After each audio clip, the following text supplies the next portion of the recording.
Greg, I'm very sorry for butchering your name, man. But if you would, could you properly pronounce it? Yeah.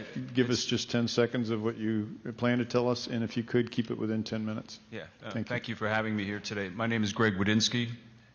I'm obviously an American citizen and a resident of Maricopa County. I want to talk to you a little bit about what I observed as a certified poll observer, election observer down at the Maricopa County MTech facility, the tabulation center as it's referred to. I'm going to refer to some of my notes, but in short, what I'd like to talk about is comments that were made to me by a Dominion employee around chain of custody and what I would discuss or describe as the ability of fluidity or porous administration on the system.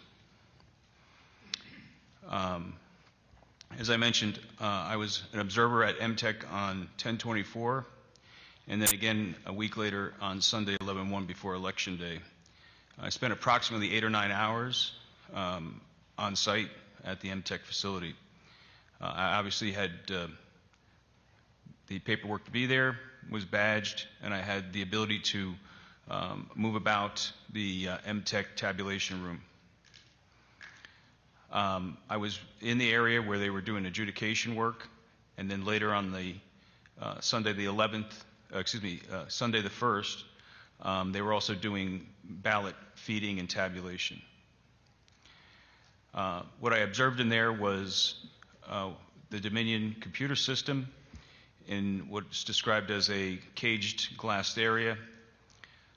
There were several Canon scanners in there, as well as what I'd call 2 rather large bulk ballot processing machines, which are essentially OCR, optical code recognition scanners. I interacted with several supervisors.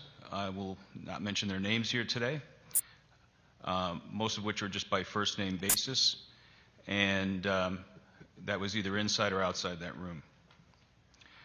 What's most important is I had an opportunity to speak to a gentleman whose name I will not mention here, by all I know is his first name, but he identified himself as a Dominion employee on contract to Maricopa County for the election, and I observed him and another Dominion employee who I would say was in the capacity, as they described to me, as systems administration roles, and they demonstrated competence and knowledge around systems, access to the system, as well as the administration of that system.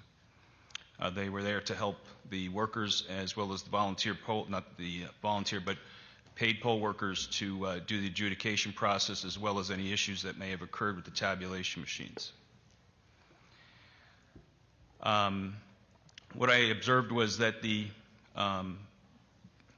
machines were optically reading the mail-in ballots, converting the paper ballots into an electronic image, and discerning the voter tabulation data into an electronic format. So think of that as an image, like a JPEG, a picture, as well as some sort of tally or calculation. I don't have intimate knowledge of the inside workings of the system. And then I also spent a day on November 5th in the signature room, but I will not discuss any of that today, but for the record. So on Sunday, November 1st, in the adjudication tabulation scanning room, and in witness with other observer who is here to testify today as well as my witness, I spoke to this gentleman from Dominion and asked questions on the computer systems contained in the room and contained within that caged area connected to the ballot scanners, the OCR readers. It was my understanding from staff as well as the employees that we were processing mail-in ballots, obviously, and that those tabulations were being fed into the computer system within that room, and there was an assurity that there seemed to be a level of physical as well as network security based on the arrangement of those computer systems. On that day, I asked the gentleman how the tabulation data and scanned images were being stored and backed up. It's common practice in computer system IT administration to do regular disk backups or system backups in the event that some sort of failure occurs to that system. The gentleman stated that he would perform a manual daily backup of the system to an external hard drive attached to and within the secured computer bay glass cage as I described.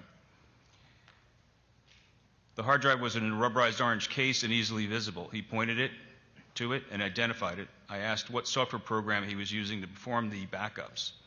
He stated he was not using an automated backup, but inferred that he was doing a simple manual copy of data to this orange disk, as I'm referring to it here in my statement.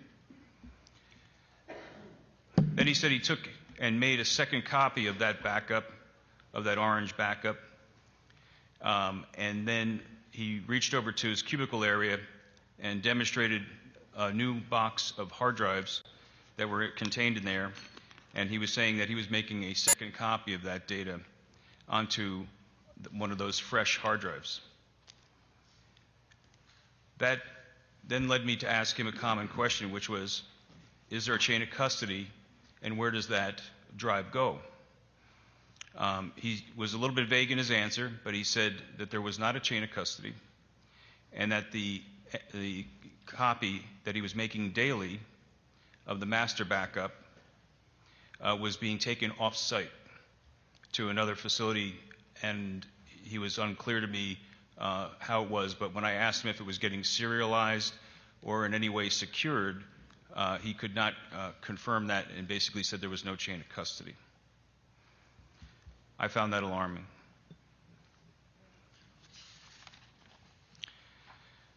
So later that day, on that Sunday, I then again, the same gentleman, observed him having a discussion with some of the staff and others, and I was able to walk about the room somewhat, and I came upon their conversation. And I overheard what he was talking about was, it sounded like he was trying to resolve a problem within the system that perhaps was slowing down the way the system was performing, considering that about 12% of the ballots that were being read at that point were going to what's called adjudication. So we're talking about tens of thousands of ballots a day. And they were very concerned about getting those ballots processed in a timely fashion, as you could imagine. So what he described to me was that he was having to take some of the scanned data and from what was an ever-growing large data file, so to speak, on the Dominion system with its storage, and break that larger file into small files so that he could then point those smaller files to the adjudication stations for more efficient processing. That sounded like a manual and complex task to be taking something that's ever growing, and I asked him, I said, that sounds like a bit of work. At any rate, what I discerned from that conversation was that by doing so, he was able to get some of that processing moving a little bit quicker, and it sounded like they were obviously trying to deal with the situation at hand. But what concerned me about that, and again, I'm only observing, was that it showed to me the fluidity and the porous nature of the access that the administrator had to tabulated ballot data. And that there was the possibility of that human intervention in the process creating a potential or non-intentional error or the potential for lost data or lost files. And that's what I observed on that day. When I left the facility later that day, I obviously reported some of my concerns, and then, of course, I'm here today to let you know what I saw.